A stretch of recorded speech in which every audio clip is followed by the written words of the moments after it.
to just relax, have a wonderful time, and just be immersed and reflect and just enjoy what God has done in Samke's life and in the lives of the people that we're going to encounter today. So we've got a special treat today. I'm going to bring forward Marlene Bandekele. She is a passionate poet, speaker, and storyteller with over a decade of experience in the art of poetry. She's dedicated to promoting love, healing, and mental revolution, and her work is deeply rooted in a Christian faith. And this serves a foundation in her passion. Let's welcome Marlene Bandekele. How do I fly with one wing? The cracked veins on this leaf trace the shivers in my throat, carrying the anchors of trembling voices just beneath a thin sheet of ice. Memory travels back to a school quiz. How not to fall off a branch. I became the script, diagnosing each petal, mapping fractured thoughts like connected branches. I pledge alliance to this field of green. But little did I know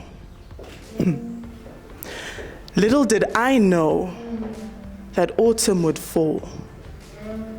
Its unforeseen hands unearth the shedding tree, eroding soil stripped bare and exposed, a mirror of this caterpillar's colliding spine. Contract, release. Contract, release. Tell me, why does the body hurt itself? A rebellion in the mind, thoughts turning against each other in the dark corners of an untamed mind. This field of deposing and corroding green, I wonder, this leaf seems closer than it should be, so wait, I studied the script. Diagnosing each petal, mapping thoughts like connected branches. So tell me, why is the clipboard in her hand and I'm seated here? Wait, why is the clipboard in her hand and I'm seated here? This question peels off the lab coat on my aching bones. There are no stray jackets in here, but my mind is bound. I wear my heart upon my sleeve, and now you too know that I bleed. Wrapped behind my bruised back, whiplash of grief, my pride is rattled back and forth. And this skin feels like shame, folding into itself, clings heavy and damp. Tell me, how? How does a doctor become the wound she once studied? I say there are no stray jackets in here, but this dark, airless cocoon presses against my knowledge of self, where every breath feels like a cry too heavy to hold. In the dents of a moon where the night holds my tears and uses it as pain's notebook. Reflections of a convoluted mind. A doctor learning the language of her own fragility, writing lights into the corners where the shadows once called her by name. And though he slay me, and though he slay me, I will trust in the Lord. And in this dark, airless cocoon, my wing rips through the silence, tearing apart the shadows that once held me back by shame.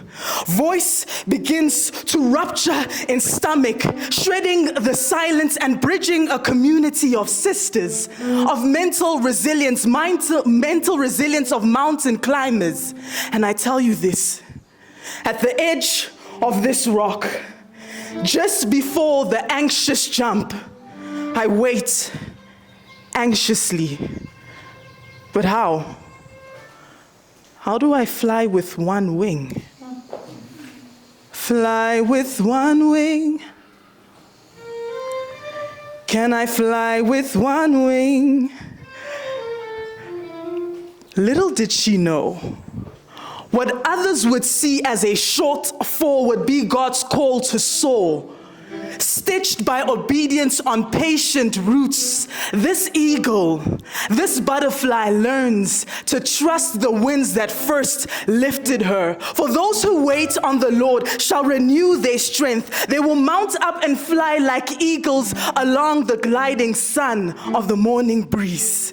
So this wing catches flight. It beats a rhythm unrecognized, but heaven hears its sound.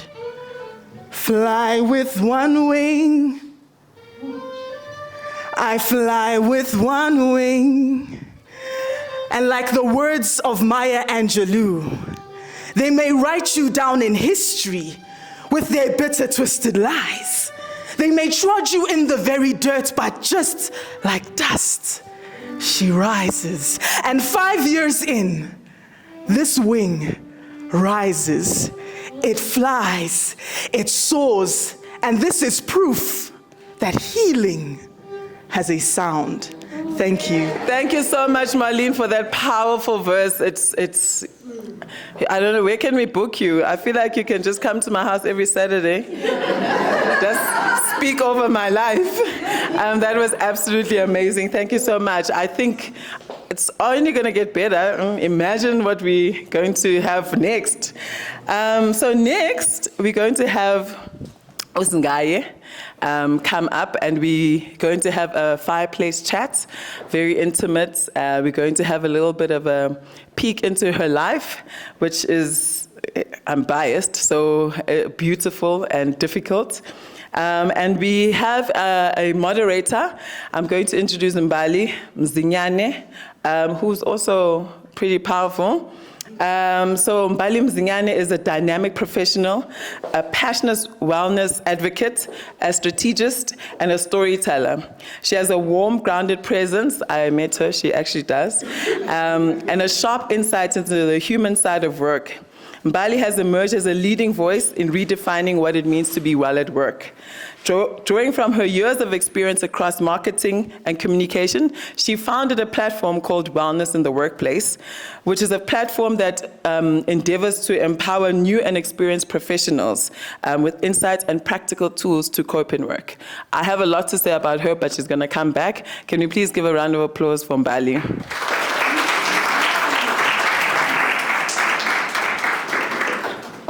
As you can see, I didn't lie about her beauty. Ungabi shy. And then next, I would like to introduce my best friend and the person that we are here to celebrate and reflect around. Dr. Samke Ngcobo. She's a medical doctor, but she's more than that. I have known her for many years. She tried to run away from me, but I didn't let her. So she is a person who is passionate about mental health advocacy and about the development of empathetic and compassionate understanding about the lives of those who struggle with their mental health. She has a lot to share and has many platforms, including Vocal Mentality, in which she is the CEO of, as well as Sisters for Mental Health. She is both a friend, a teacher to many around her, including myself, a daughter, a very organized individual. I think she's stressed out by people around her, and such a beloved daughter of the Most High God. Can we please have Samke Ngcobo? How are you, Dr. Samke? I am so serene and at peace and deeply honored. I note each and every face that is here, each and every person that has taken the time to be here. I feel so moved, and I want to try and carry this whole conversation without getting overly emotional, but my gratitude exceeds boundaries. And it's a full circle moment, and the fact that the people who know the low lows are getting to see this moment is something that I'm taking in right now. So, I mean, today is not only a momentous celebration, it is a sentimental one, but I also think that it is one that is about a story of reclaiming your power. It's about a story of someone who was able to rewrite a narrative around, okay, there we go. It's a story of someone who was able to rewrite a narrative about what it means to reclaim your power. And I know that you've given us a bit of a preamble in terms of what today actually means, but the title of today's celebration is A Mentality Milestone. I want to know exactly, what does that phrase mean to you? So a mentality milestone speaks to the shift, the 5-year anniversary where I had a shift in my outlook related to my mental illness. And for the longest time, I believe that my illness was running my life in many respects, and I had to take charge. And 5 years ago, I had a pivotal moment where in a public space, I became so unwell. In a private space, close friends and family have seen me very vulnerable in ways that they couldn't cope at times. But 5 years ago, it happened professionally as well, and it broke me to the core. And as Marlene says in her poem, I did not even give her that part where, though he slay me, yet I trust him. But 5 years ago, I was woken up by tears at 3 a.m. by a verse I didn't even know. I try and read my Bible, but... and the verse was, though he slay me, yet I'll trust him. And God said, trust me. But I didn't understand because I thought my life was over. So 5 years later, the fact that I trusted and I had a shift in mentality caused by my illness is a major, major part for me. So to say it's a mentality milestone is to say there has been a second chance and a rebirth and a renewed opportunity. I want to actually read through a couple of excerpts from your book. I mean, we're also celebrating the 5-year anniversary of Reflections of a Convoluted Mind, a journey with my mental illness. And I want us to bring some of the words on this page to life so that it gives a bit more context to people who might not really know what this book is about and who might also not know your story. I actually want to start with a foreword, which was by your friend, Dr. Ngema. And for me, this really contextualizes who Dr. Samke is and this journey that you've been on beyond the 5-year anniversary that we're seeing. So Dr. Ngema wrote, Samke is an astronaut, a spiritual defier of gravity, where it would be natural law for her life circumstances to bring her down and for her to stay down.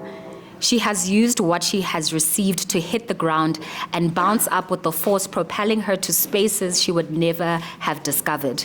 She has descended and ascended through darkness and light on our behalf, and this has enabled her to have the purpose, the position, and passion to want to change the world one person and one perspective at a time.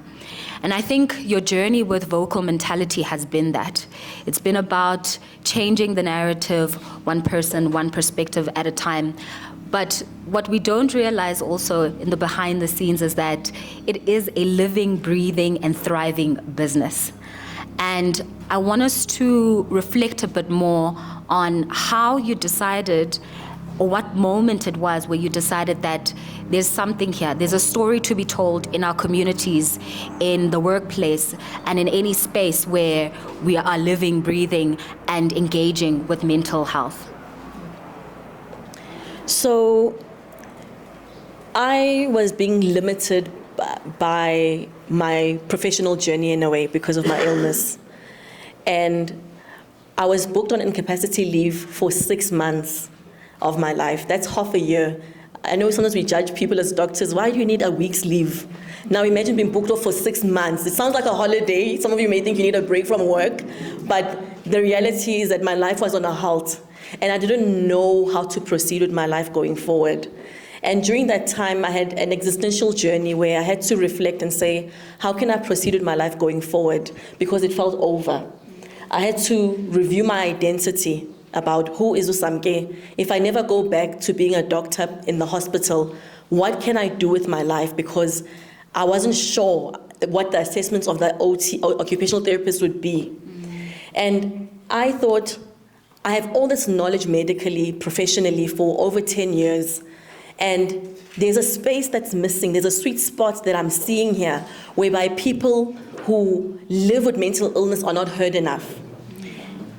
Their voice is spoken for by professionals who say they advocate for them, but they speak for them, but not advocate in their voice. And when I became admitted to a state facility and felt like I was wearing a straitjacket, I wasn't physically wearing one, but the way I was being treated. And I've worked in the state facility for all my career at that point, but it was the first time where I was on the receiving end of that care. And believe you me, I'm going to try and hold it in. One of my turning points was when my father brought me porridge.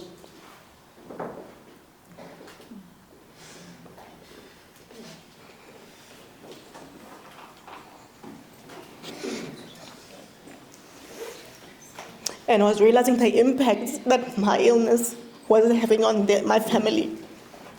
And that was my turning point. I realized that my illness is not about me only. It's affecting the people around me. Thank you. That the helplessness was my turning point. I took it with me. And as manic as I was, because you know the ambition of mania, if you are a psychiatrist, you know the ambitions we have. I told the other patients that I'll rescue them. In my mind, I thought I'm Nelson Mandela, to be honest. I'm in the through God. And I said, this ends with me.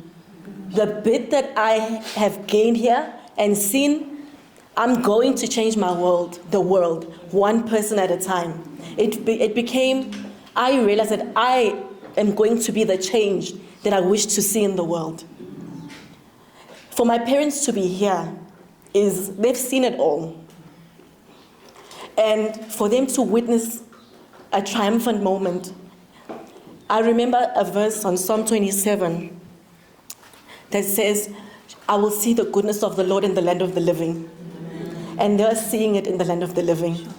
I'm now an award-winning mental health activist.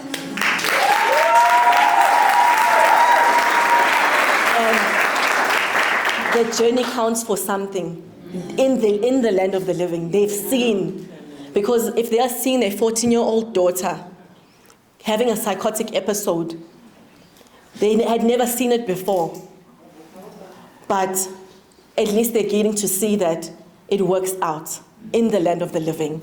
And I have made it my personal mission to be a symbol of hope for parents who have children who have mental illness, for colleagues of mine who need to understand from a professional perspective don't speak at patients. They know their needs essentially. Hear them from an equal footing. And Vocal Mentality is a place of empowerment. And you're part of Vocal Mentality, Mbali, an incredible part of Vocal Mentality. And Nunku and my team I want it to be a wellness space. It's a living and breathing company. It's been 5 years. I did not know, I don't have business experience, people. And I thought, what am I doing initially? But I was driven by my passion. And I knew what I wanted to see, and I was going to build from that. So that's my answer for you. Sure. That was beautiful. So you're already speaking to the dual nature of your platform, the duality and dichotomy of being both a patient and a doctor. And I want to actually read an excerpt from page 70. And it says, "I'm a doctor who has patients, and I'm a patient who has a doctor. To amplify the reality of this dichotomy, I have been working as a mental health care practitioner in recent years. I'm also an individual who has a mental illness. More appropriately defined, I'm a mental health care user. This irony is something that one can perceive as a conflicting interplay of roles or a glaring derision. On the contrary, these seemingly polar opposites have been incredibly beneficial and rewarding at best, but devastating and disappointing at worst. I'm in a watershed space where I can observe from the perspective of a patient and the perspective of a doctor." Talk to us about overcoming the shame. So you spoke about having to go through a life-changing relapse 5 years ago, which birthed Vocal Mentality, which birthed this book right here. But I can only imagine the mindset shifts that had to happen in order for you to reclaim that story and to overcome the shame, to overcome even the stigma from other professionals in your field, and to chart a path of empowerment and to chart a path of ownership and authorship of your story. What was that process like? One thing I learned early on in my illness was shame. I knew that whatever happened to me should not be spoken about. It was not understood, and I couldn't ask, and I knew I had to hide this.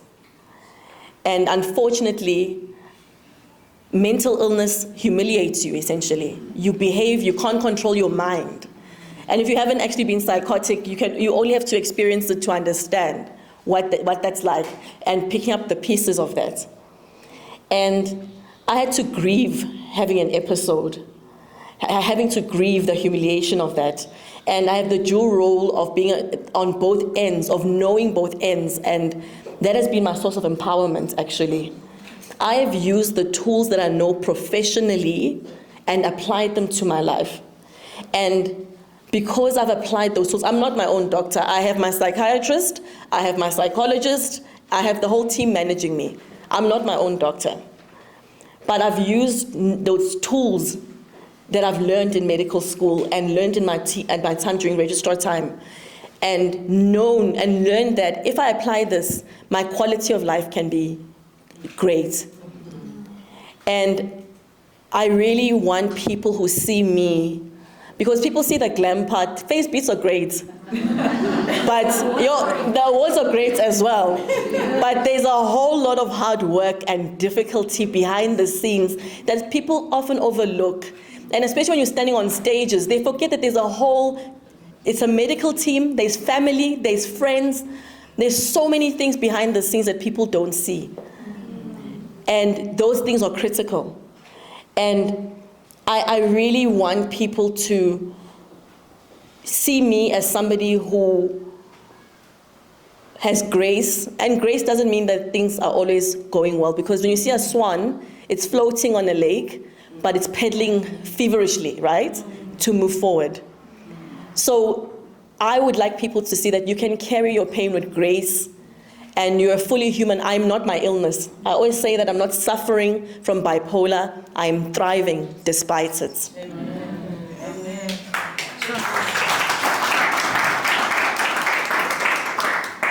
To bring in maybe the audience into the room, I mean, this is your community that has carried you through different phases and stages of your life. Where you currently are right now, how is this community carrying you, and what do you envision their role could be for the next 5 years for Vocal Mentality? I can say that the best is yet to come. And I look at each and every face in this room. There's people who know every corner of my journey.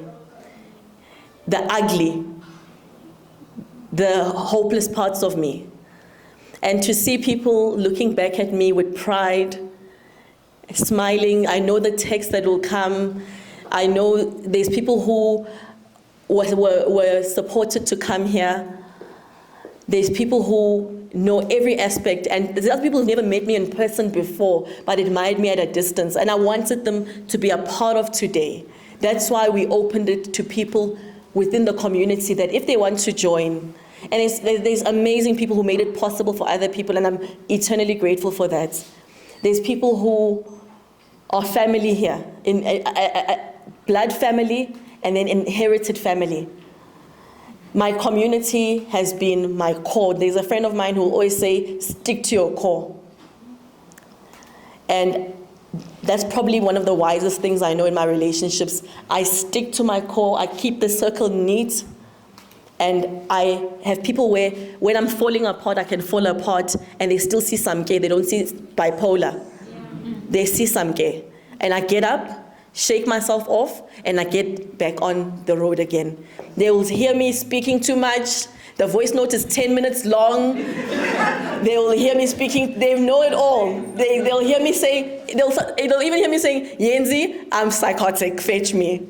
And they'll come. There's people who have had to step in quickly to get my injection because I needed an urgent intervention.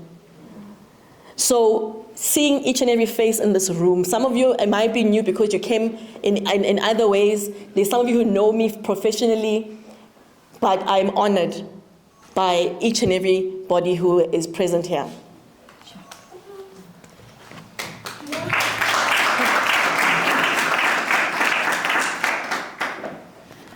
I can't help but want to rest in the atmosphere in the room. The grace, the presence, the love, the support that's here. And maybe to just close off our fireside chat, I want to read this epilogue. And for me, I think this speaks to the mark that you intend to leave in the mental health care community, to this community that is here of professionals, of your loved ones, of friends, family, supporters at large, but also just to the broader society at large in just the work that you do. You say here in your epilogue, my 19-year pilgrimage has brought me to this point. It has been nothing short of an adventure with no glamour, but one that has been a colorful, glorious, and beautifully packaged mess. My mind has betrayed me many times, but has been my ally for most of it. To my fellow champions who fight what is meant to dismantle us, let us continue to own the fragments of our sanity and sing a song of hope in unison.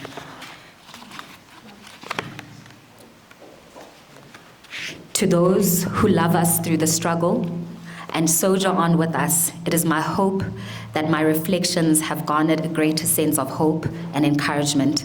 We will conquer as we charter this often murky territory. What a mysterious wonder it is to be human. The convoluted mind stands watching its reflection and sees simple sanity. Is this still the mark you intend to leave in the community? You know, I remember my mental state when I was writing Reflections of a Convoluted Mind.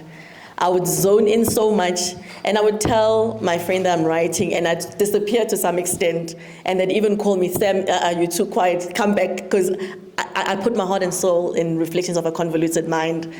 I was so raw and unedited, and I did not imagine at that point that the reaction and response to my work would be like this. That's why I felt the nudge, I believe, was the Holy Spirit saying, you have to acknowledge this 5-year mark. Because oftentimes, when things are falling apart, everyone can hear about it. But celebration, we don't celebrate. And I'm one of those people that I don't always celebrate. And I had to put this pause in place and pause with the people who are part of the journey in whatever way you are a part of that journey. And I see each and every single one of you. I had to put this pause in this journey and to be recognized for my work.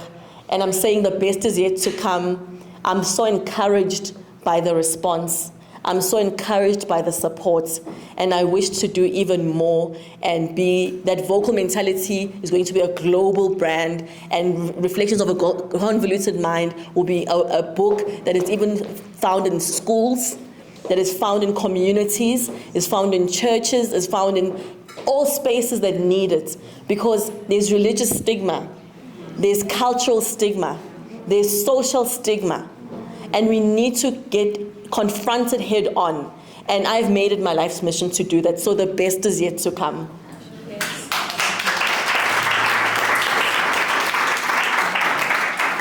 And with that, we close off our fireside chat.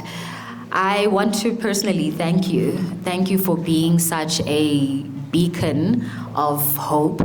I think while we were outside with a couple of the panelists who are going to be coming up, the word restorative came up in one of the conversations, and I think this is a grand restoration. This is exactly what it is, and I'm glad you took the opportunity to rest in acknowledging this restoration that is happening. Thank you.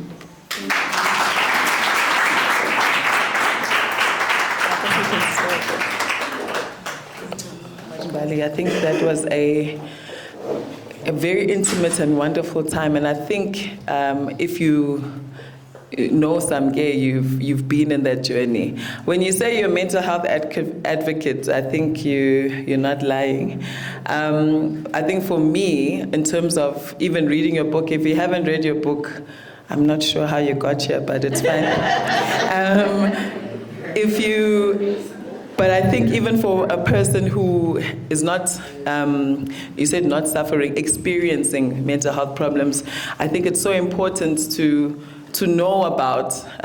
It's not only know, I think journeying with you has opened my eyes to what it means to be an advocate in myself with regards to mental health, how to experience somebody who you love with regards to mental health, and just them as a person. So I think if you haven't read the book, please, I'll give you my number can I get a commission? I'll give you my number to get the book, but I think it's vital for it to be in schools, even in universities, because it just opens everybody's mind with regards to walking with somebody with mental health problems, as well as experiencing it for yourself.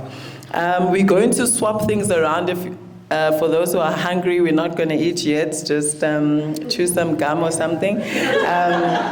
But we're just going to swap things around, and we're going to have the lived experienced panelists who are going to join us. Bali Mzingane is going to be moderating for us again. Just in case you didn't know, I think you didn't know. So she was previously recognized as McKinsey's Next Generation Woman Leader, where she participated in a program aimed at developing outstanding female leaders. That's pretty legit. She also previously hosted a radio show called The Shift on Women Radio, a digital radio station dedicated to developing women to obtain opportunities in the local radio broadcasting landscape. Oh, that's why you speak so amazingly. So Mbali is going to be moderating for us again. Thank you, Mbali. The next session is, as I've mentioned before, we're going to be speaking to people who've lived the experience of having mental health experiences. And there's an author, Matt Haig, who just, I think, summarizes it nicely for me with regards to mental health. He says that mental health problems don't define who you are. Like Samke says, so authors say the same thing. The problems are something you experience, similar to the rain. So you walk in the rain, you feel the rain, but you are not the rain, is what he says. I will be introducing the panelists, and then they can come one by one. So we're going to start with Dr. Vuyo Yokwe. So Dr. Vuyo Yokwe is a highly regarded speaker, medical doctor. Why are you surprised now? And that's what you are, Puti, and mental health care advocate with a focus on men's health and wellness, which I think is vital. Dr. Yokwe empowers individuals to prioritize their health and lead fulfilling lives. Following his own journey through depression, alcohol dependency, and the stigma associated with health issues, Dr. Yokwe attributes his recovery to his support of his mom. His compassionate storytelling and insightful content make him a sought-after keynote speaker, and he speaks about topics related to mental health, self-care, and overall well-being. Welcome, Dr. Yokwe. Our next panelist is someone who I don't know if she's a panelist or she's a fashion expert. Let's welcome Lerato Solomon. She is also surprised, Angazi. She is a humanitarian, a social impact specialist, a development practitioner, a mental matters founder, and an advocate for mental health. She is a development practitioner, as said before. She's a speaker. She's a social impact whose work sits at the intersection of mental wellness, community development, and social impact. With over 5 years of experience, she has built a career bridging policy in and into communities, humanizing mental health and driving sustainable change. Let's welcome Lerato Solomon.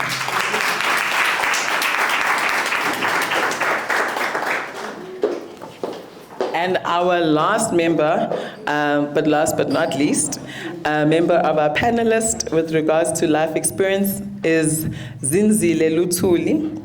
Zinzile Luthuli is an enterprising leader and tireless advocate for financial inclusion and economic empowerment, particularly for women and other marginalized groups. With a wealth of experience and an unwavering commitment to social justice, Zinzi has been a driving force in promoting sustainable development and equitable access to financial resource. She is a woman, a daughter, a sister, girl mom of 2, a wife, friend, and a trusted confidant to those in her immediate community and network. Let's welcome Zinzile Luthuli.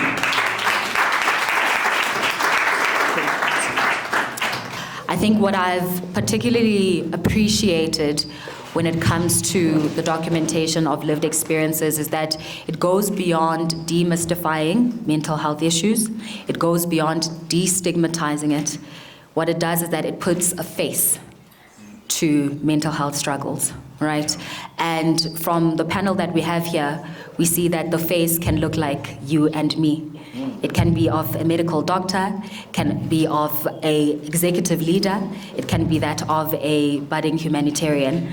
And so I want us to just talk about some of your individual experiences and journeys when it comes to taking ownership and authorship again of your stories and the advocacy work that you do in the different spaces that you find yourself in.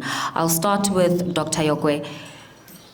You are a medical doctor, currently in a public state, and you also have experienced mental health challenges in different ways. I want to know how those experiences have influenced how you show up as a doctor and how you provide medical health care services to patients. Wow. Yeah, thank you so much, man. I would like to start by saying, though, that these environments, they come into my heart and sleep and sit in and help me see that, there's good work being made. So the environments like this, I see them as not just a place where we talk and give awareness. I see them as an industry that's upcoming. That's an industry for personalized, customized, lifestyle-driven way of talking about these things. But it is the best space for care appetite. This is the best. You talked about putting the face into what people look at as a condition. Now, having said that, mental health, when it is seen in between the walls of a doctor sitting on the other side of the table, is very different to when it comes and hits in you. And again, you would say that one has seen the best of both worlds, But the thing about that is that though you are on a vantage point, you get to see even the worst of these best worlds. Now the worst, in the case of Samke, for instance, has been the fact that she knew what it is to do, how to diagnose, but now when it came to her, the worst part was, are we having an industry or are we having a system that is good enough to cater for what I've learned? And so for me, knowing the symptoms did not help me in getting to deal with my mental health issue, and that was depression. And I got to learn much later that, oh gosh, I've got this thing that they talked to us about, they taught us. And by that time, this thing called depression had its acquaintance, alcoholism. So when I started feeling that something is not right. Why am I drifting away from people? Why am I isolating? And I remember I came from Cape Town and I made a big move to say that I want to go into some space where I don't have these friends. So I realized, I wanted to hibernate in retrospect. And I went away and I ran. And when I got there, I found that I had disuse of alcohol. So I then got into spaces that humiliated me, embarrassed me. When I took photos the next day, and I realized, but is this the man that I've wanted to become, right? I could have easily gone to the passage and say, oh man, I've got a problem, because there's multiple colleagues around, specialists around, but it didn't happen for me. So being on the vantage point as a doctor did not help me to recognize it. Sure. So that's just one of the things. And yeah, it was mentioned that my mother came, but maybe we'll tackle that. Yeah. Thank you so much for that. I want to just go to Zinzile. I mean, you're an executive leader and you work in a corporate environment, a very hostile environment that can tend to be hostile, I beg your pardon, and speaking up about things such as mental health challenges can stigmatize you, it can isolate you, it can leave you out of promotional or acceleration within the corporate space. Why did you choose to speak publicly, even if it came at the cost of your trajectory?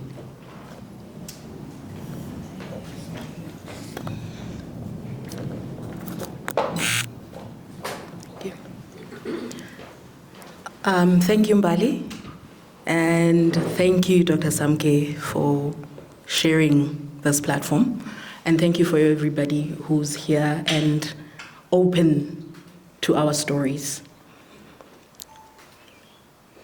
It became the lesser evil to not speaking at all, because at that moment, owning the fact that I live and thrive, as you put it, Dr. Samke, with both autism and ADHD.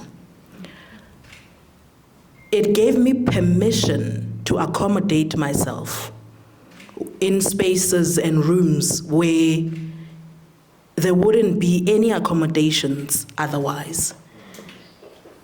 I could see the work that I was doing, the value and the impact that it would have in organizations. And I stood on it and said, if that is good enough in these rooms, and it takes them to where they want to go to and they benefit off of it, surely, if I bring the whole of me into these rooms, space is warranted. And as most of the professionals in the room would know, my kind have a very strong sense of justice. And we are audacious about it. We're not measured. And one of the things that I'm not is risk averse. I'm not sensitive to a number of social cues. So if I'm target locked, it's locked. It's a missile. It's going in, there's an objective, I can quantify it, I can confirm it, and I stand on it. And I'll stand on business until somebody acknowledges the business. And it became that much more important because issues of mental health have been taboo for the longest times. I'd be doing myself and anybody else who lives and manages themselves around issues of experiencing mental health unwellness, if I'm to keep quiet, even though I've been given that seat at that table, the proverbial table, then when you get there, you need to bring the things that will make a difference for others. It may not be the technical work, but accommodations for diverse individuals. If we are good enough with our crafts, then in whatever forms we come, we should be accommodated. And it takes one to sit in those rooms and actually stand on that business.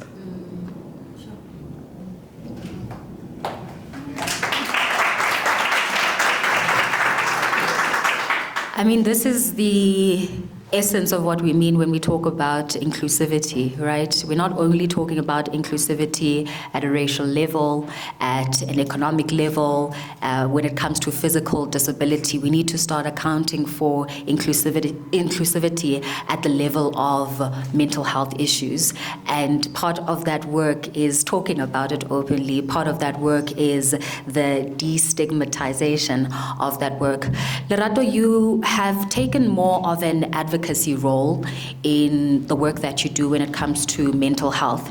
And, you know, you've charted, I guess, a path of being a voice based on your personal experience. I'd like for us to go into a bit of what that personal experience is like, just also given a recent social media post you shared around your experience with suicide ideation, depression, etc. Bring us into that inner world and give us some color in terms of what is the driving force behind your mental health advocacy work. First of all, thank you, Mbali, and thank you so much, Dr. Samke. And for I think this is, I'm sitting here and I'm thinking, what does this day feel like? And as the panelists are speaking, I'm like, oh, we're actually showing up as human beings. That's it. Fully human beings, without seeing Dr. Samke as a doctor or seeing, myself as a mother. We are human before anything else. And I think that is the one thing that grounds my work and the person that I am. And so the work that I do in mental health advocacy was born out of a deep desire to, again, give mental health issues or problems a face, a voice, and a lot of people would refer to me as the mental health girl. I'll take it. Okay. But yeah, it was born out of a story of a 10-year-old who attempted suicide for the first time. That was then 3 more suicide attempts followed after that between the ages of 10 and 27. My first encounter with mental health care services was not a great experience. And as a result, it was left untreated. I think it was only when I was 27, I remember going to casualty. You know, you follow, you know the process. You go to casualty, you get admitted into ICU, you know, and then a psychiatrist comes through and you're just given tablets and that's it. You know, and therefore there was no, you know, follow-up after that. I wasn't taken through what it is that's happening to me. And I remember when the last attempt, I got to casualty, I got admitted. No, I didn't get admitted, sorry. I was in casualty and they said, we're going to admit you. Did I not scream?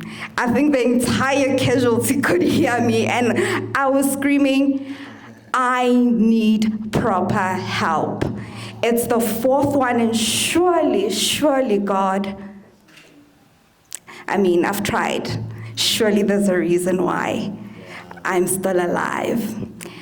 And it was the first time encountering mental health care service, you know, in a positive light. I got admitted into a mental health care facility, and for the first time I was like, phew, okay, I'm not alone. There's actually a lot of us, you know. I think there's a community here.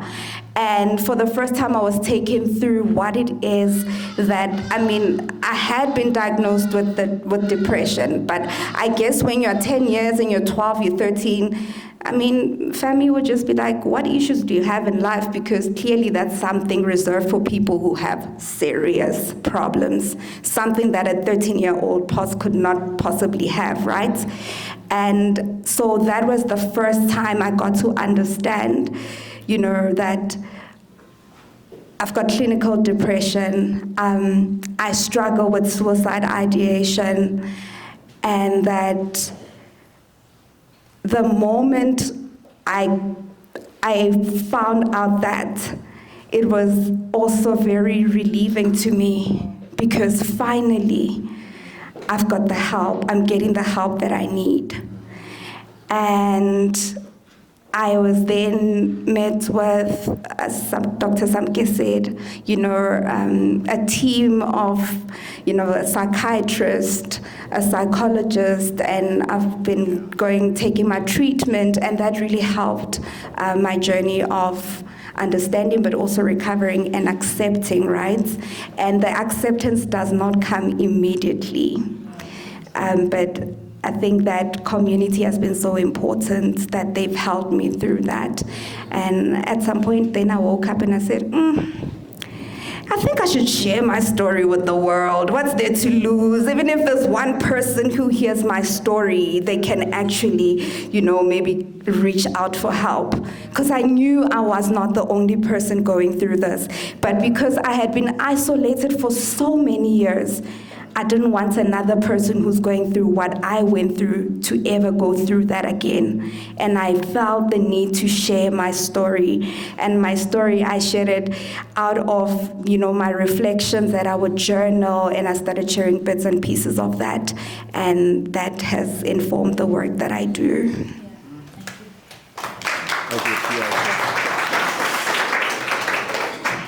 I think what I'm getting from just the bits and pieces that the panelists have actually shared with us is that the upside of getting a diagnosis or having to name what is happening does bring a sense of empowerment, right? It gives you that agency to know that this is what I'm dealing with, this is how I'm going to deal with it, and what support, treatment can I get to help support me on this journey.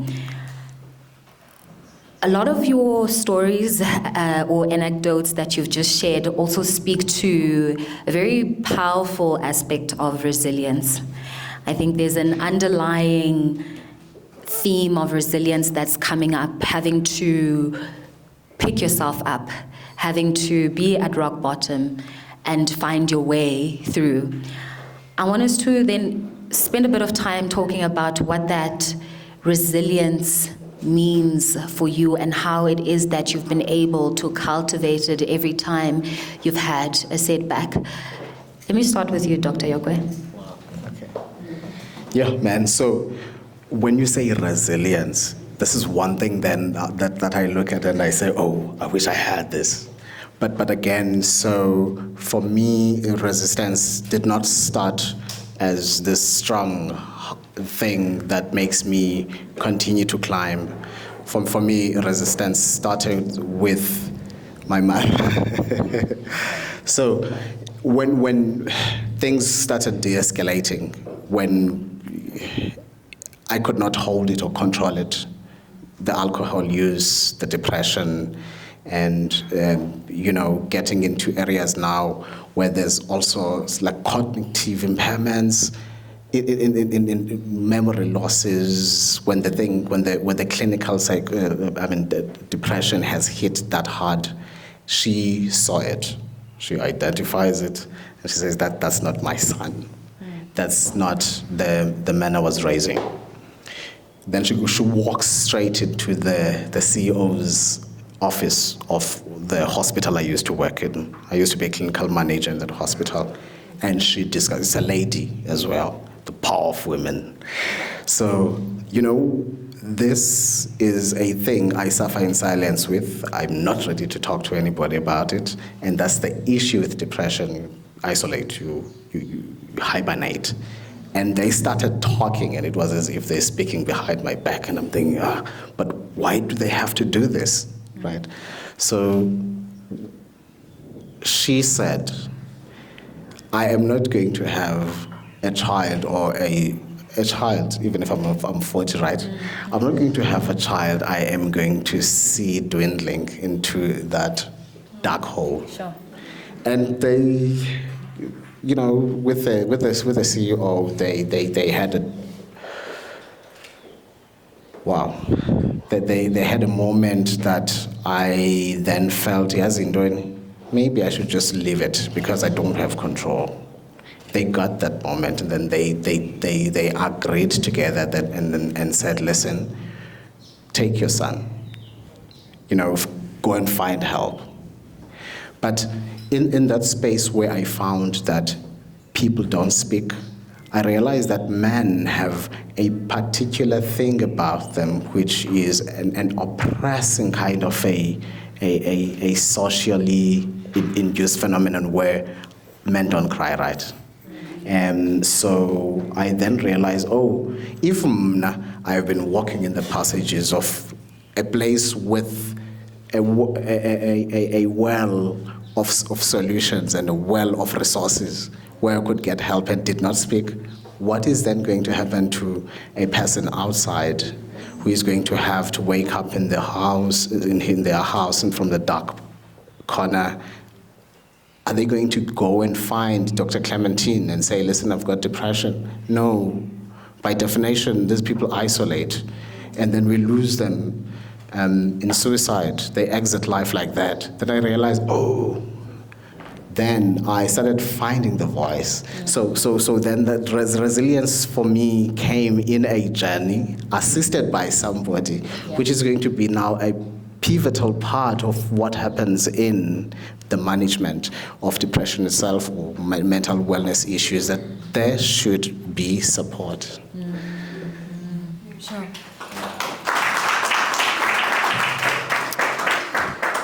Zinzile, for you, what does that journey of resilience look like? Having to be in high-pressure environments, in very high-pressure roles as well, and speaking up about your condition. What does resilience look like in these professional spaces, in the four walls of a boardroom?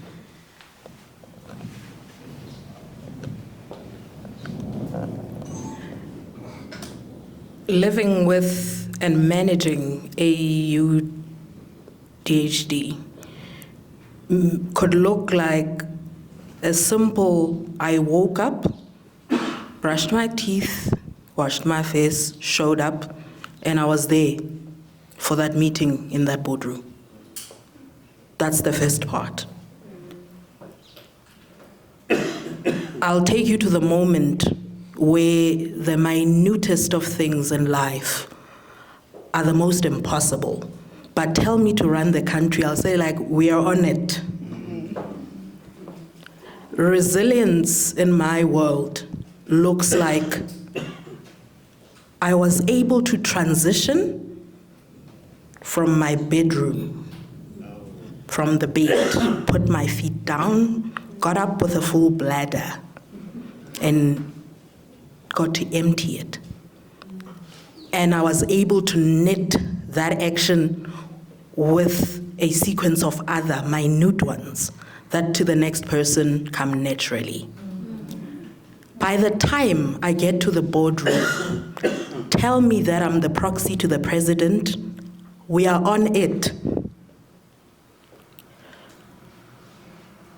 Oftentimes, because we assume the majority of the population is neurotypical, and with the way that they go about their lives every day, we've deemed that the norm. And there's an expectation that Zinzile will go about every day like everybody else because that's what you do. You were told you do not get out of the house without doing 1, 2, 3, 4. Or rather, to get to the next destination, you actually need to get ready and get out. What you do not know is getting my brain to agree to tell my body for us to leave this location where we feel safe, where we know everything is, and this particular location that we are in. It could be the bedroom, it could be I'm in the living room, or that moment found me in the study. That is my camping ground until such a time that my body is able to wire the rest of me to fall in line and transition into the next thing. It isn't the big things of grandeur and whatnot that we struggle with. It is the very breathing that becomes laborious sometimes. So much that you just want to lie there, and then you catch yourself, I haven't been breathing. So resilience in my world looks completely different. By the time I get into that boardroom, I'm ready to have the policy amended. I am ready to submit a memo to Parliament. There's something wrong with the Constitution. At that point, everything else is possible, and I'm able to then advocate meaningfully. And another benefit then, from all of that, the hyper-focus that Dr. Samke spoke about when she was writing her book. If you tell me that there's something I need to find in that Constitution, I'll peel that thing cover to cover and I'll go through it again and again, and I can come back and then tell you and make recommendations. In those moments where we immerse ourselves in certain content that has piqued our interest at that time, by the time we come out of there, we can be the advisory to Trump himself. So I suppose my message is, mind us in those tiny gaps. That's where we need you the most. Everything else, if we can manage those other things, is doable.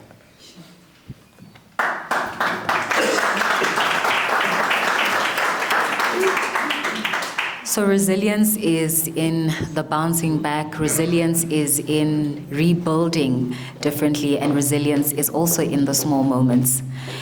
To maybe just conclude our panel discussion, I want to ask each of you what mentality milestone you're celebrating today. Lerato, let's start with you. So I am celebrating embracing my story, embracing me being a human being. Some days I'm showing up, some days I am not. And I think, as Zinzile said, and I think this has been my life for the last couple of months. I'm the mother who's showing up for work, showing up, preparing for metric dance. I'm doing everything, traveling for work. I'm on it. And then the last 2 weeks was I can't even get out of bed. And I have had to come to terms with the fact that it will look different. Sometimes it's loud and sometimes it's quiet. And I have had to embrace that and to say, this is my life. And it is beautiful. It's a beautiful mess, but it is amazing. Yes, Lerato, today we can't do it, and that's okay. And I've also had to embrace the fact that, and I think it's the biggest thing for us here as a panel, that I think you can speak to this, that picking up the pieces is one of the hardest things. But for me, I think today I just need to acknowledge that I am a human being, and that is all that matters. And I'm just embracing that. And I hope you could just hold yourself tight, guys. Embrace who you are. You're beautiful. And just know that before anything else, you're a human being. They see you at work, they see you mommy, they see you daddy, auntie, you know, we're gonna, I don't know, run the world and do all these amazing things. But just embrace who you are, just being human, guys. It is so important, and it helps us recognize that we are just human, and that, look, and I think that is always what I preach at work, that before I even see somebody who's reporting to me, I have to see them as a human being, and that has broken so many barriers, because they're able to say, I actually can't show up for work, and it's, sure, take the time that you need. Yeah, so that's that. Thank you. Thank you, Mbali. The mentality milestone I'm celebrating is one that says, I see the gift more than the flaws.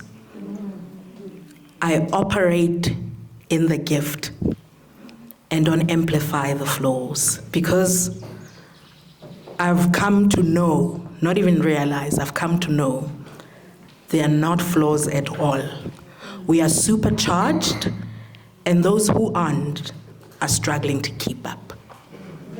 That's it. The same way that majority rules. It's not to say there are those who have abstained and those who have voted to the contrary. Those votes are just as strong. It's just that majority rules. That's why we are still having to advocate for our own accommodations, but we shouldn't have to. It should be another permutation of humans that we journey through life with, that we need to consider the same way a newborn is considered, because their needs are specialized. It's not special needs. They are just not what the majority requires. Thank you.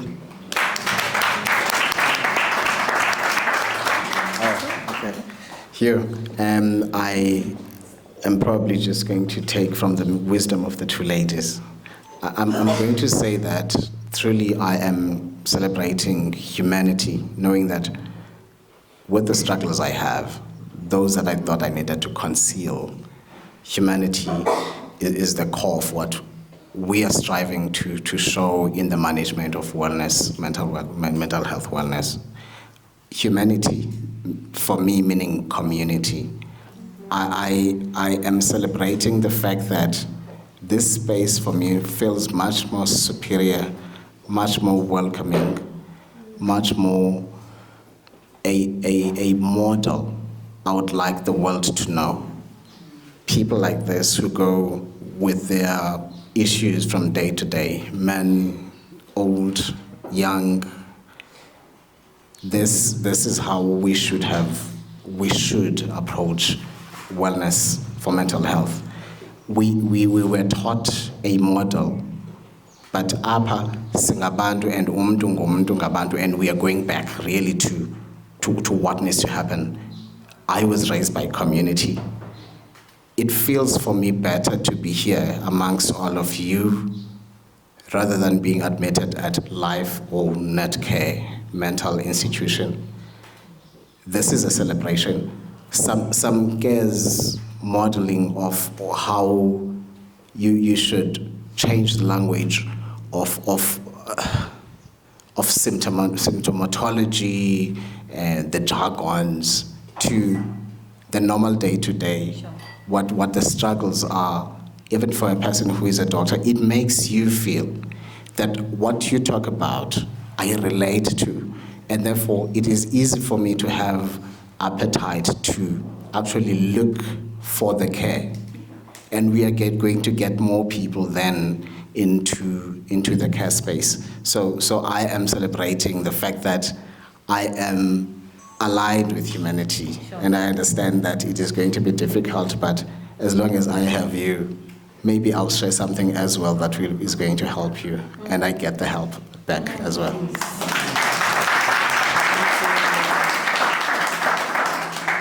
Panel, thank you so much for your vulnerability.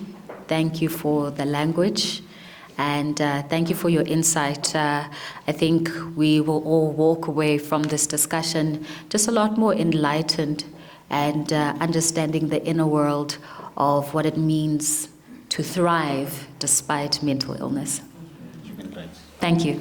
So if you find it meaningful to sit at a presentation like this and engage, that's an occupation.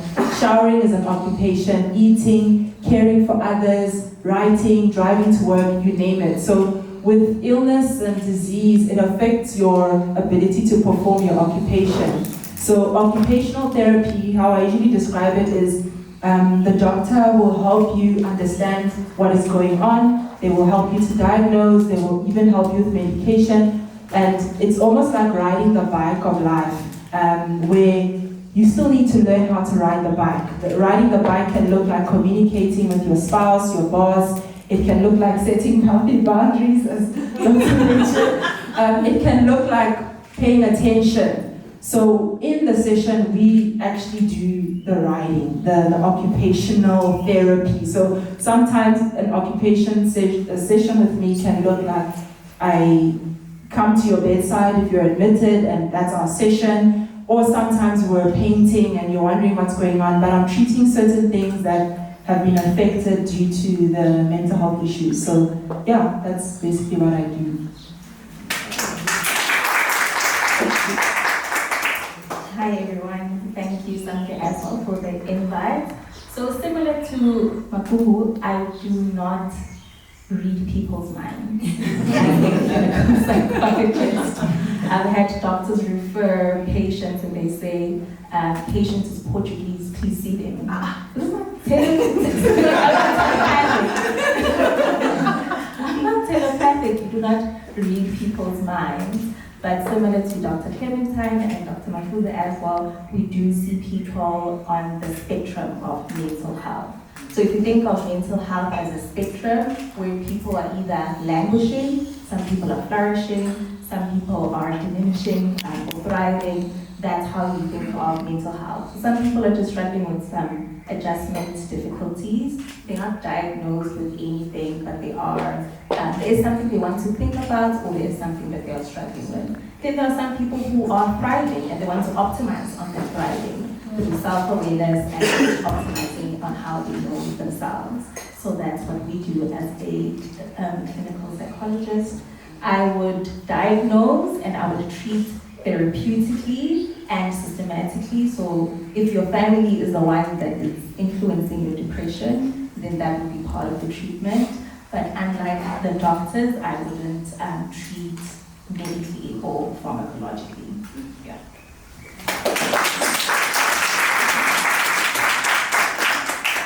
Vulnerability, I think it's something that most people shy away from because sometimes it's just looked or perceived as a sign of weakness, or sometimes it's just fear. That I'm afraid that if I'm vulnerable to somebody, they'll take advantage of me or they will see me differently. So vulnerability is something that is difficult for all of us, and it is advised by a lot of experiences that we have. And so when I speak of vulnerability in a professional setting before I come to a personal setting, is that I always say, let's look at Hyde Park. It's one of my favorite suburbs. We're here, right? So as you drove in, you could see that the walls are high, all right? And so you can hardly see the houses. But you know that, a while back, maybe in the early 1900s, they probably had boundary walls like this low, just to say, this is my stand.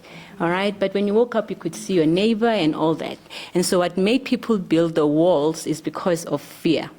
As the crime went up, then people started wanting to protect themselves. So emotionally, sometimes that's what we do. All right, as we experience things that threatens us, we start building walls. All right, and sometimes we build the walls so high. So if you check the stats, there are still crimes in Hyde Park. All right, there are more sophisticated crimes, but there are still crimes that are happening. And sometimes, there could be help outside of the high wall. But because the wall is so high and the gate is so thick, you can scream all you want, nobody's gonna hear you. All right, so emotionally and subconsciously, sometimes that what happens to us is that we build high walls because we feel naked, we feel ashamed, we are made to feel guilty, or we're just afraid because of different experiences. So if you can wake up and you already realize, I feel off today, either you start the day by deciding that you're going to do something that fuels you up or does give you energy just to kickstart and reset the day. Or if you have the liberty, you can say, can I just come in a bit later and have a slow morning where I can gather myself and I can reflect on what's happening. Did I just not sleep properly? Did I make bad nighttime decisions that are now impacting me in the morning? Or am I restless because of something I'm anxious about during the day that impacted how I was able to sleep? Then being able to have that level of insight actually helps you to start triggering the growth that you're trying to see. You can't have insight if there are parts of your experience that you are disavowing, that you are rejecting. You are who you are, and if that is a person who has been assaulted, if that is a person who has miscarried, if that is a person who has failed, if that is someone who's going through a divorce, all of those experiences impact who you are. So your best course of action is to integrate. And that's when you start growing, not by saying, I'll take this part of my journey and this part of my journey. I'm not that person, I'm not that thing that happened to me. And I think that can be sort of like a way we encourage ourselves, right? I'm not that thing that happened to me, but that thing did impact you. So what you need to do is to actually take it in and see, because of that thing that happened to me, how have I been changed? And you actually get to decide how that is. You decide the narrative. It's not that because your father was never around, that now all your relationships with men will be negatively or adversely impacted. You can say, I do realize that this lack has led to a particular wound where I have a difficulty trusting men, or I feel that I need to be people-pleasing towards men so that I can keep them around because I've been abandoned by them in the past. Now you know that that is a trigger, that is a pressure point for you, and you get to then dictate the course of action for your life going forward. But if you are in denial, or if you are lying to yourself and you are not checking in with yourself, even on a daily basis, I say to my patients that sometimes therapy is like your check-in, and it's forced because life is very fast. From 1 second, you could have been hit by a taxi driver, to rushing straight into a meeting, to coffee spilling on you, to your supervisor saying something very mean, to your child's school calling you and telling you that something just happened to them on the playground. That's literally 8 hours in a day. And then you get home, you sleep, and then there's another day, and even more events have transpired that you haven't digested. So if you picture it like you're swallowing whole foods without chewing, at some point it sits here and it starts to choke you because you haven't given yourself the time to actually chew, and for your body to then, to help your body out in helping it digest the food properly, because it's harder to digest whole, solid foods that were not chewed. So I think even when we're thinking about our emotions and reflecting, You are who you are, and it is unfortunate, some things that some of us have gone through, but you get to decide what happens going forward. And for that, you need to have insight.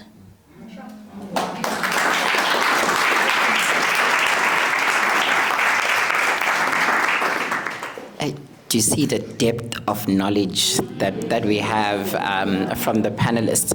Sometimes we take things for granted, you know? Like with reflecting, I think most of us, it's more of a passive process, but I think we need to learn how to make it an active process. I think, Asanda, they said you're founder of a journaling company or process. So I think if we can make reflections an active process. Fortunately, these days we have, you know, smart watches. Sometimes you can set it that in a day, can I at least do maybe 30 seconds of mindfulness activity? You know, through reflecting and mindfulness, we tend to learn how our bodies react.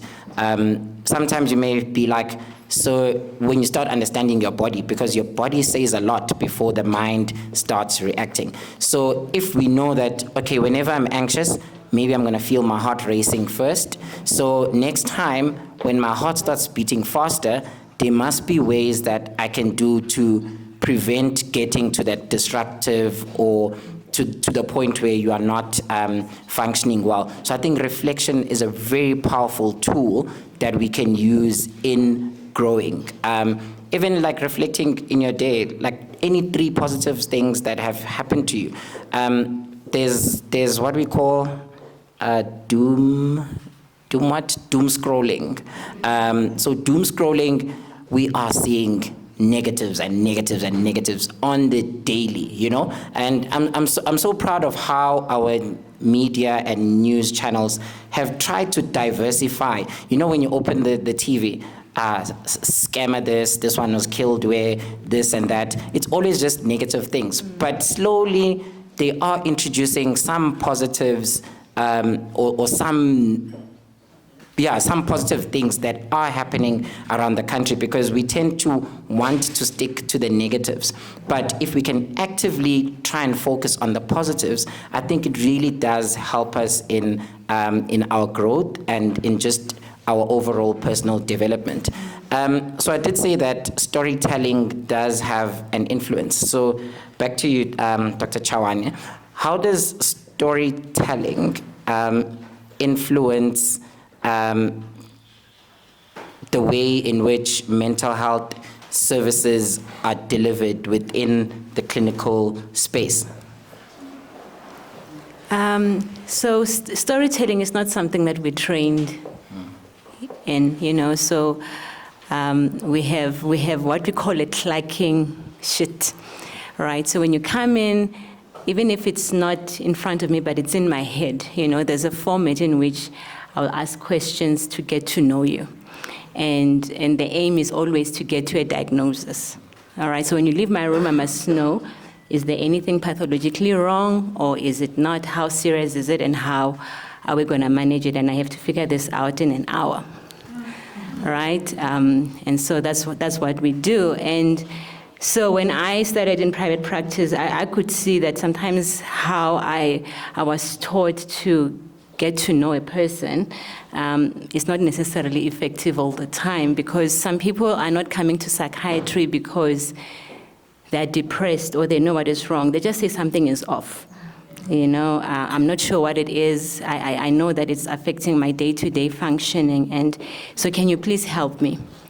And so it's something we call psychiatry and art as well. So there's art and science. The art is that you just get better the more you practice. And so the storytelling for me, I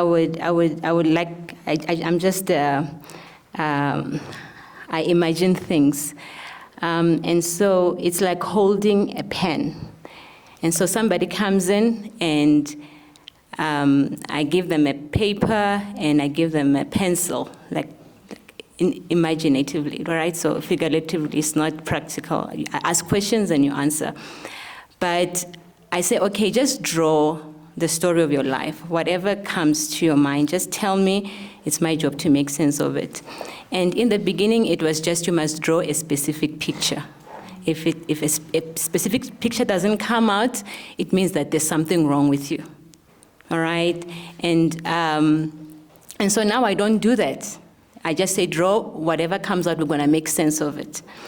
And my responsibility then is just to encourage you to keep writing, because as people are writing, as people are telling their story, they realize, wow, I didn't realize that really affected me.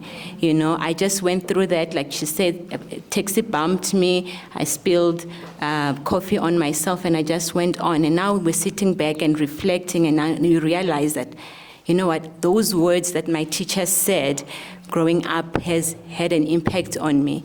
The things that the ex-boyfriend said to me has really had an impact on me. And sometimes you see people now, as they tell their story, being caught off guard by their own emotions. And they're like, I didn't realize I had so much. And they apologize because most of them said, I swear I will not cry. You know, so they'll come in and say, do not dare make me cry. I'm like, enjoy. But there's always a box of tissue next to them, and I just push it, you know, gently towards them as they're caught on by the emotion. So storytelling it's very, very important. And I say that my responsibility is that you say your story, I take that paper, I put my signature, and I send you the invoice. All right, but yeah, storytelling helps you understand yourself. You think that you want me to understand you, but it also helps you understand. So for me, I say psychiatry is about connecting dots. All right, it's about connecting the dots of your life so that you can understand, how did I become the person that I am today? What has informed it? What experiences have occurred in my life that are still affecting me subconsciously? And how do I then reverse?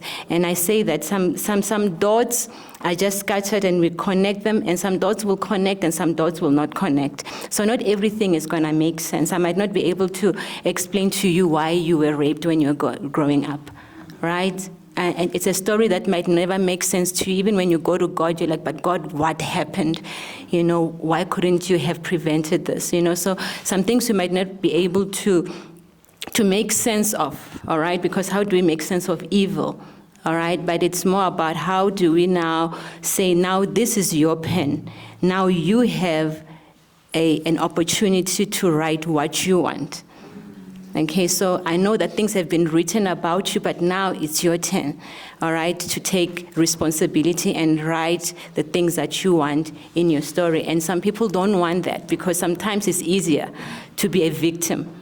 All right, I'm like this because this happened to me. So you can see sometimes people withdrawing when I say that, but now you have a responsibility, you have the maturity, you have the capacity, even mentally, in terms of your frontal lobe has matured, you know, to be able to process things. And you can see people shying away because they don't want to take the pen and write their story, you know. So I would say that psychiatry is a storytelling experience, even though we're not trained to believe it is like that. Yeah.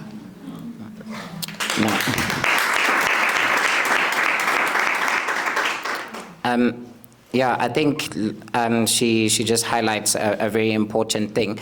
But what I also want to pick up on that is that the storytelling is not only now within the clinical space, but what we watch, what we see, tends to now incorporate in terms of awareness, mental health awareness.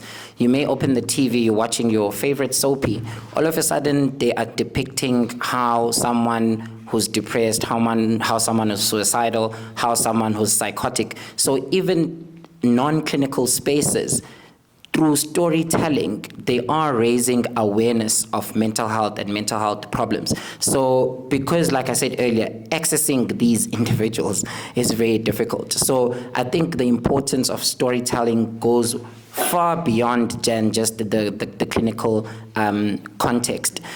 So it's something that we should be aware of, even on radio, like I said, even on social media.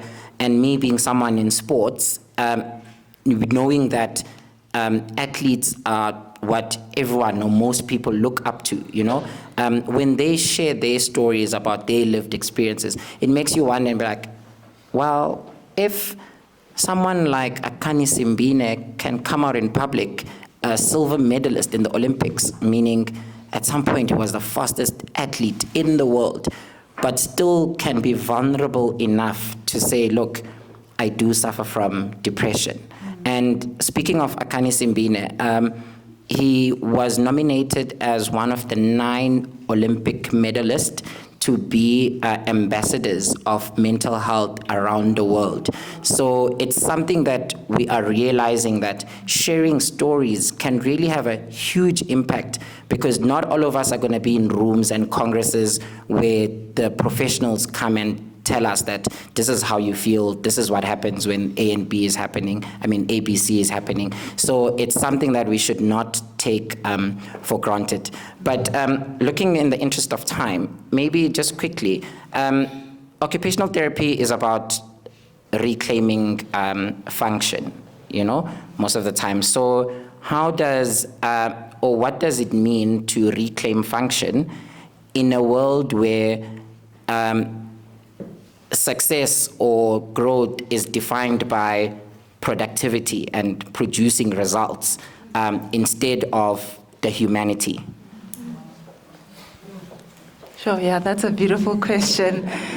And also to summarize, I think I want to highlight that many of us focus on a healthy diet in terms of health. When we think of health, many of you might think I need to eat healthy, right? And we might know I need to have my carbs, my fruit, my colorful plate, basically. And it's the same with our occupational engagement, meaning that I must also have a healthy diet in the things that I do. So I need to have a healthy balance of rest, productivity, and also self-care. Those are the 3 domains. And what happens in the society we live in, they would push a certain narrative story to say this is what success looks like. But as occupational therapists, we know that success is often something you cannot really put in a picture. It's very difficult that in that moment that you've reached that milestone to quickly grab your camera and post. True success really is defined by you achieving those goals that you've set for yourself. And goals that you've set for yourself can look like the traditional goals, you know, I want to achieve this and so on. But reclaiming function is really what is important to you, what is meaningful to you. And many of us, I think, struggle with that if we're looking at social media to define what is success to us, because social media will tell you have 3 cars and have a beach house and so on. But for someone else, really success can look like I am able to stand up for myself. I'm able to advocate for myself at work. I'm able to sleep for 7 to 9 hours in a night. I'm able to actually do my routine, because in building my routine, I'm also building resilience. So in that is you being a successful human being. So for me as an occupational therapist, I would say really define what it looks like for you in your life, you know, outside of what the traditional success looks like. Yes, you want to get your degree, but you want to do this, but apart from that, what is your day-to-day success? What does success look like today? Maybe you haven't been mindful in the past month, you know, you haven't sat down with your thoughts and journaled. So success for you today might look like, let me just journal for 5 minutes. That's me reclaiming my functionality and myself, you know. Maybe I haven't actually been intentional about my social media, because some of us,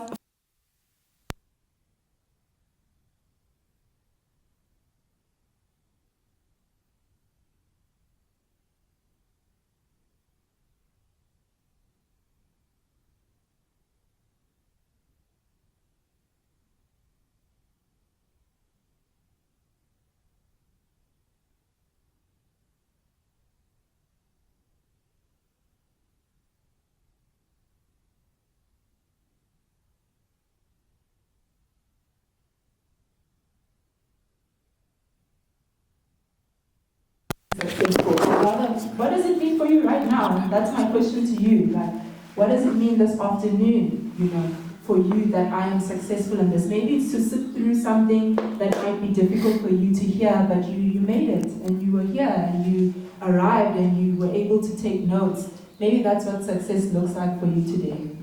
So that would be what reclaiming functionality would be, yeah.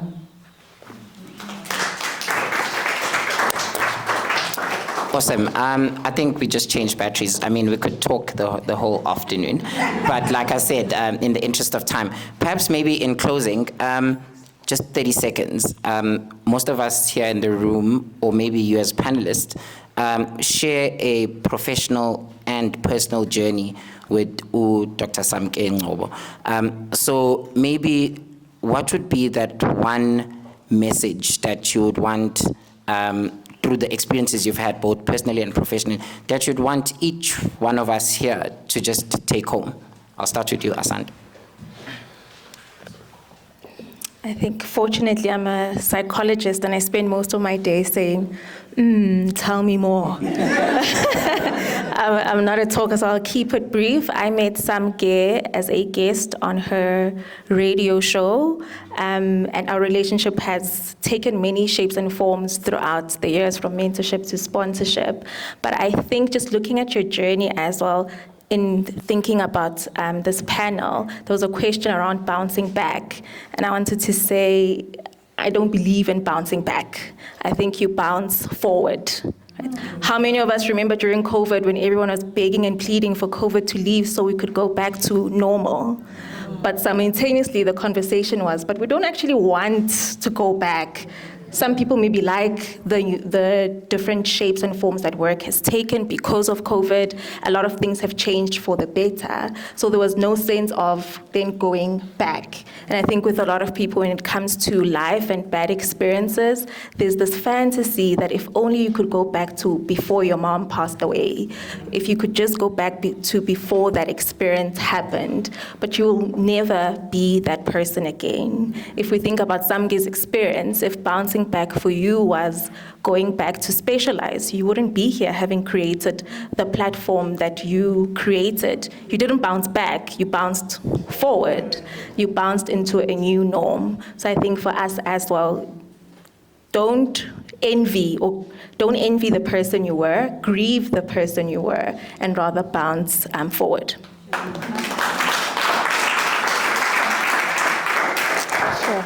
Yeah, I think I'm just going to echo what Asanda mentioned, and based on how I've met Samke, like briefly, I thought when I saw her in 2021 on Instagram, I was like, this is such a giant in the mental health field.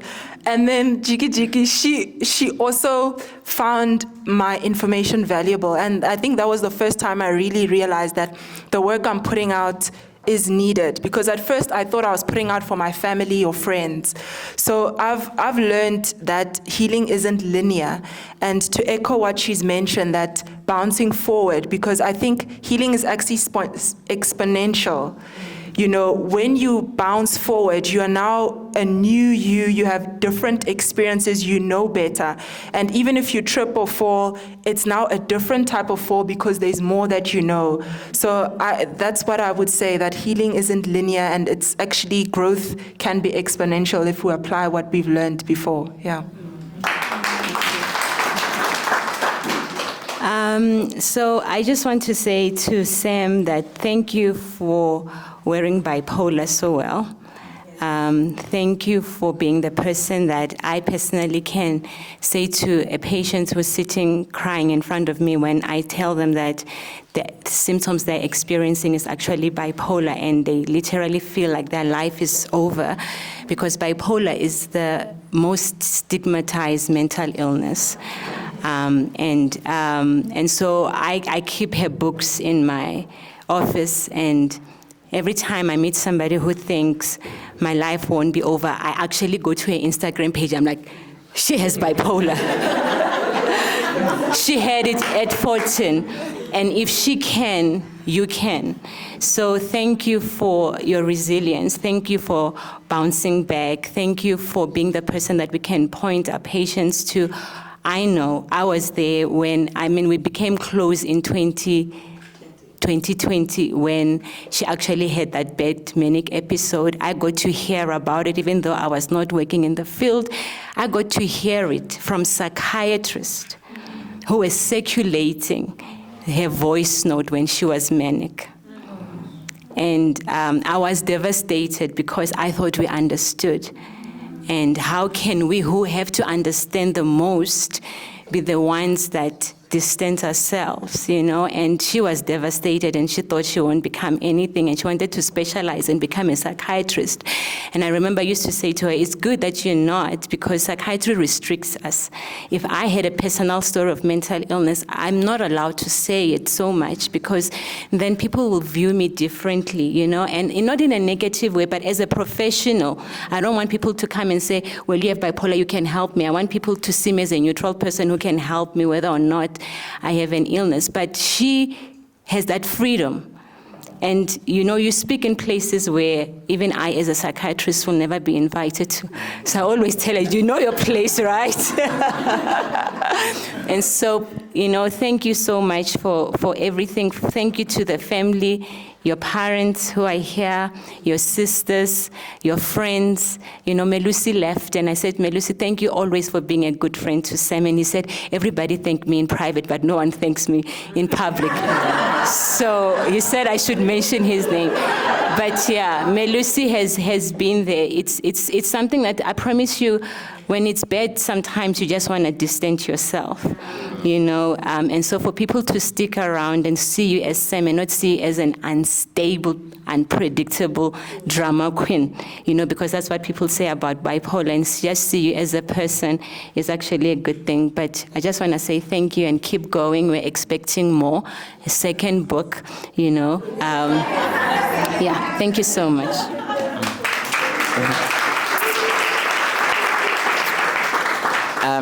Thank you very much to our esteemed panelists, perhaps, and also a very big thank you to Dr. Samke Ngcobo. These people here have both a personal and professional relationship. I have an ancestral relationship with her on top of that. So umafuze is uNgcobo mkhulu mashiya amahle ngathi azoshumayela amakati. So, yeah, a huge congratulations. Your baby is 5 years old now, in the growth journey. We would like to see maybe some language translation, perhaps at some point, something more culturally appropriate. No pressure. No pressure, no pressure. Remember, this baby is going to live beyond. You've started a movement in this. So, and I always say that there is a neglected group of persons. We have sign language as the 12th official language. How do we communicate these challenges and problems? So I think it's something we could look into. It's not only for Samke, but for all of us here as activists, ambassadors, healthcare professionals. How do we look into that space? And then lastly is to dream big, think globally, but act locally. Thank you very much. Thank you so much. Thank you so much, panelists. Thank you so much, Dr. Mafuza. It was a beautiful session. I know psychiatrists like to talk, but we have run out of time. We're supposed to have a Q&A. You'll find all of them on Instagram, Singing Jenny. If you have any questions, I'm sure they can be asked then. And I want to thank you, Samke. I've been in your journey. I feel like like you said, when you started your journey 5 years ago. You started your journey at 14, but this significant part, you said you felt like Nelson Mandela with your dreams. And I feel like every time I listen to you speak, I'm like, I feel like this is Nelson Mandela. Like, I'm always so inspired. Sometimes you get used to people who are always around you. And I just don't get used to the insight that you have in such a important aspect that I think is neglected. So, and I've always said you were in the background a lot, and I'm so happy that the world gets to see you, the world gets to experience just the beauty and importance of what you're doing. So thank you on behalf of me for all that you do, and please come up to the stage.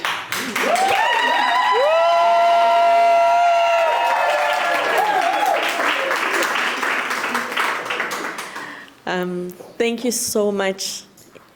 First and foremost, as I write in my book, Reflections of a Convoluted Mind, I write a note, I say, "Dear God, you are my sanity."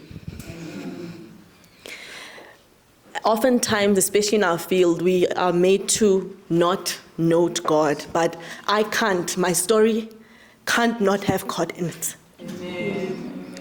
We often are made to edit ourselves. This day was not going to be possible had God not made it possible. I told Mbali in a voice note months ago, I said, "Mbali, I'm feeling a nudge that I have to do a celebration. And I can't ignore this nudge. And that nudge for me, people believe different things. That nudge for me is the Holy Spirit." And the Holy Spirit said, "You need to mark this milestone." It's been 5 years of the book, 5 years of the major relapse. There's my family here. Ma, Baba, the fact that you've got to see this in the land of the living is, I thought, when is this going to end, the suffering?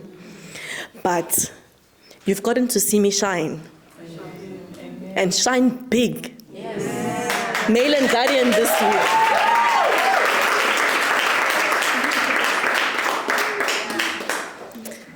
Ngiyabonga, Baba, you've stuck by it, stuck through it, ninga understand.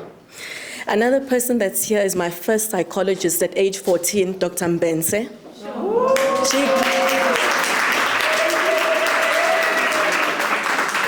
She diagnosed me. And at that time, I didn't understand at this level. So I was tied to the bed at 14. So there's significance in each and every one of you. I could point, there's my family here. There's my best friends that stuck by me in high school. I understand sometimes because bipolar, whoop. So sometimes I'm sitting in a corner, the next I'm talking to them, and we're still friends, but who's the weirdo one here? There's my friend from since 95, Ayo. So I could point and point and point. My sisters, my family, my brother, my cousin, your wife, my Lungile, my colleagues who stuck by me when things were ugly. And not only stuck by, but became better friends when it was popular to stay away from me. It was the better thing. And when I had this relapse 5 years ago, I reached out to people. I wasn't gathering that. I was written off. So I kept reaching out. And then after 10 messages to people, Instagram, and I realized that, oh my gosh, it's unpopular to be around me. So it's the better option because I've become that write-off. I could point. And then I'd also like to acknowledge the people who stepped in a major way to make this day possible. Amari Health. Ngcobo is an amazing mental health advocate. She's a community sponsor. Please ensure you get your goodie bags here.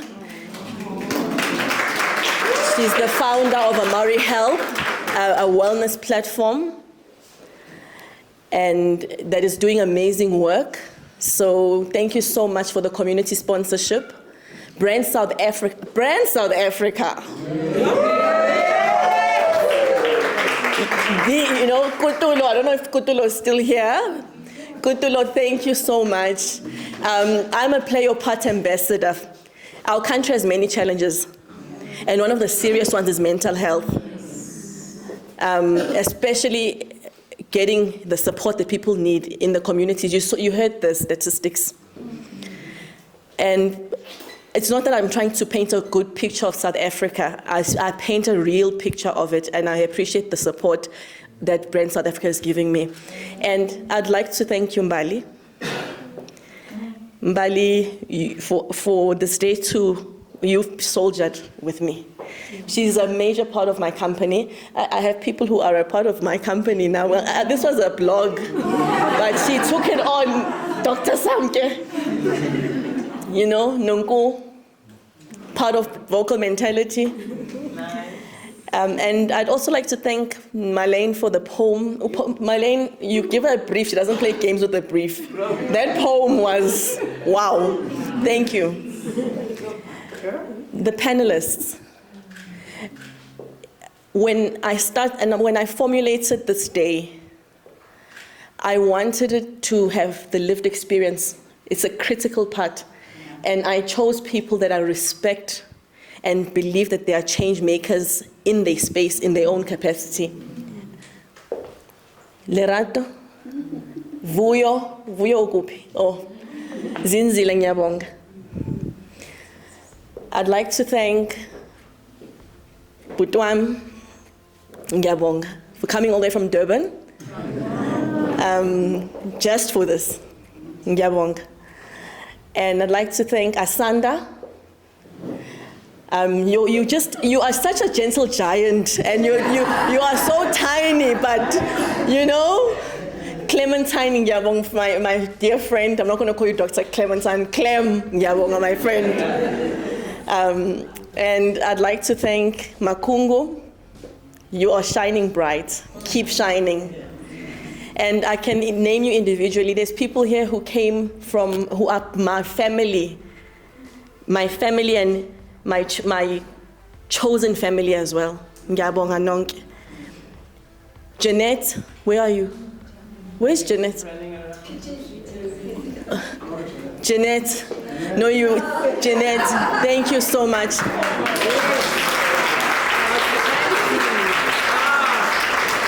Wow. Petunia, thank you. Thank you so much. I'm so humbled by each and every one of you. I was aware of the way I was intimately involved with this. Each name was accounted for. Nonke, your RSVPs were personalized. You took the time, you took your time. Sunday was the only available day in this venue. It was a sentimental venue, and the only day was Sunday. I know to give a Sunday, giving up a Sunday is not a joke, I know. And we're all rushing back home. So I know that, but you are here. You chose to be here, and I don't take that for granted. Thank you to each and every one of you. Each and every one. So thank you so much. Thank you very much.